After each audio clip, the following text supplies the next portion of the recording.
Aston Martin is in big trouble, and I mean real trouble. After months of hype, after assembling what looked like a dream team, after investing hundreds of millions into a brand new factory and hiring Adrian Newey, the greatest designer in F1 history, their first car is a complete disaster. The AMR26 is slow, unreliable, and so difficult to drive that Fernando Alonso threw his gloves in fury after getting out of it. This isn't just a bad start, this is a catastrophe. So, what went wrong? How does a team with unlimited resources, a legendary designer, and a two-time world champion driver end up this far behind? Let's break it down, because the story is even worse than the headlines suggest. The first warning signs came at Barcelona. The AMR26 arrived late and only managed meaningful running on the final day. But Bahrain was where things fell apart completely. The team completed just 203 laps over 3 days. To put that in perspective, that's 67 laps fewer than the next worst team on the grid. While other teams were racking up hundreds of laps, testing their systems, gathering data, and building confidence, Aston Martin was in the garage.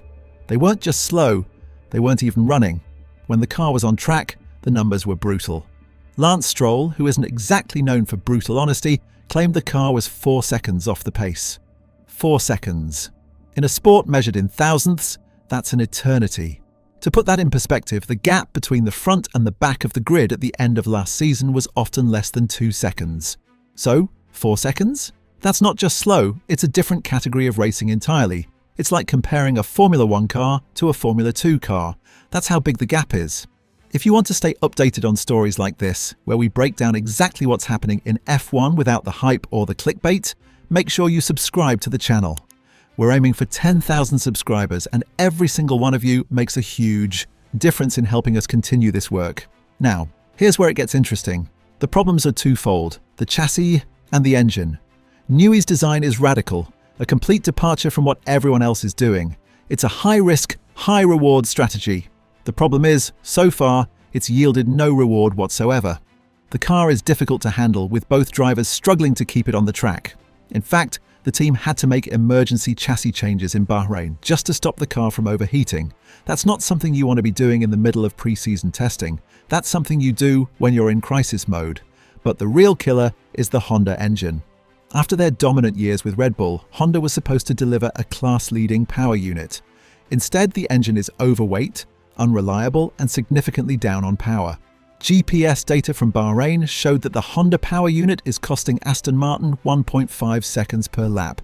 That's massive. That accounts for almost 40% of the 4-second gap that Stroll mentioned.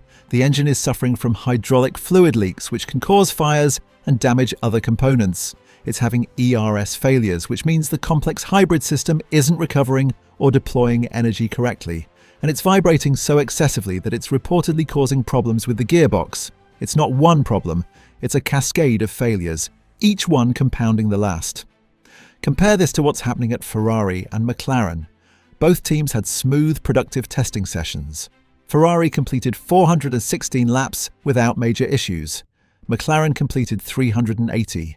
Their drivers are confident, their cars are reliable, their teams are moving forward.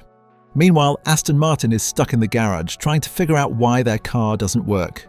It's a stark contrast, and it tells you everything you need to know about where these teams stand heading into the season. Inside the Aston Martin garage, the atmosphere is toxic. According to Spanish commentator Antonio Lobato, there's a funeral atmosphere at the team. His exact words were, "Everyone is down in the dumps because the blow has been so hard." Imagine the scene: a brand new, state-of-the-art factory, a budget that rivals the top teams, and the greatest designer in F1 history at the helm. And the car is a lemon. The energy and optimism that filled the factory just a few weeks ago has evaporated, replaced by a grim, silent tension. That's what a funeral atmosphere feels like in Formula 1. The team knew they were behind schedule. Newey admitted they were 4 months behind in their development. But they didn't expect it to be this bad. The mood is particularly low in Fernando Alonso's camp. This could be his last year in F1. He was hoping for a car that could at least compete for podiums, that could give him one more shot at glory. Instead, he's facing another year of suffering. Another year of fighting a car that doesn't work. Another year of watching younger drivers in better cars beat him on track. Lawrence Stroll, the team's billionaire owner, is not happy. He's invested hundreds of millions into this project. He built a new factory. He built a new wind tunnel. He assembled a dream team of engineers. And for what? A car that's at the back of the grid. He was seen leaving the Bahrain paddock with a face like thunder, and he reportedly gave his engineers a real dressing down. You have to remember, this isn't just a business for Lawrence Stroll, it's personal. He didn't buy a team to make up the numbers, he bought it to win. And right now, he's further away from that goal than ever before. So, what happens now? Can Aston Martin turn this around? Adrian Newey is a genius. He's been in this position before, and he's always found a way to turn a bad car into a winner. He's reportedly told the team that he knows where the problem lies and that the wind tunnel will be working 24/7 to fix it. But here's the thing, time is running out. The first race of the season is just a few weeks away, and the team is miles behind their rivals. They're not just behind, they're in a different league. This is a story about the fine margins in Formula One. It's a story about how even the most talented people with unlimited resources can get it wrong. It's a story about the immense pressure to succeed in the most competitive sport in the world. Aston Martin's dream has turned into a nightmare. And the question now is whether they can wake up before it's too late. Because in Formula One, if you start the season this far behind, catching up is almost impossible. Almost. But if anyone can do it, it's Adrian Newey. We'll find out soon enough. The challenge is immense. Newey is delegating the engine problems to other staff members while he focuses on the aerodynamics, which is smart from a resource allocation perspective. But it also means he's not personally overseeing every aspect of the fix. The Honda engine team needs to solve the hydraulic leaks, the ERS failures, and the weight issue. That's not something you fix in a week or two. That's a fundamental redesign of core components. Meanwhile, the chassis needs to be made more drivable, more reliable, and faster. Newey has to make radical changes to his design philosophy, which goes against everything he believes in. He's committed to this aggressive approach, but if it doesn't work, he has to be willing to compromise. That's a difficult position for a designer of his caliber. What makes this even more complicated is that Aston Martin is a works team for Honda for the first time. They can't just switch engines or get a customer power unit from someone else. They're locked in with Honda for better or worse. And right now, it's definitely for worse. They're dependent on Honda solving their problems, and Honda is clearly struggling. This is the risk you take when you commit to a works partnership. You get the potential for a class-leading engine, but you also get all the problems that come with it. The other teams are watching this unfold with a mixture of sympathy and schadenfreude.